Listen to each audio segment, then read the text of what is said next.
নমস্কাৰ ছাত্ৰ ছাত্ৰীসকল, আজি আমি ক্লাছ 3 যিটো ব্লছম 1 যিটো নতুন কিতাপ এইখন ইংৰাজীৰ এইখনৰ ক্লাউডছৰ যিটো নেকি নতুন কবিতা আছে প্ৰথম সেইটো আমি এতিয়া আৰম্ভ কৰিবলৈ ওলাইছোঁ। এইটোৰ আমি ইংৰাজীত ৰিডিং কৰিম আৰু তাৰ পিছত আমি অৰ্থখিনি বুজিম।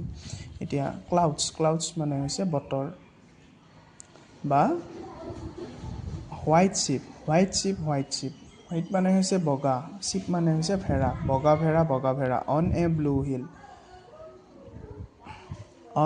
ব্লু হিল মানে আমাৰ নীলা যিখন পাহাৰৰ ওপৰত অন এ ব্লু হিল, এইবোৰ হৈছে বগা ভেড়া, এইবোৰৰ কথা কৈছে।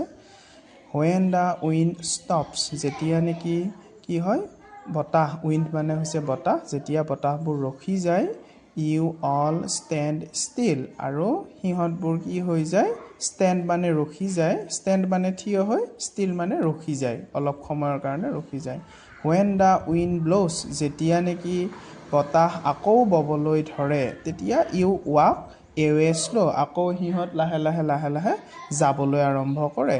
হোৱাইট শ্বিপ, বগা ভেড়া, হোৱেৰ ডু ইউ গ', তোমালোক কলৈ যোৱা বুলি কৈছে।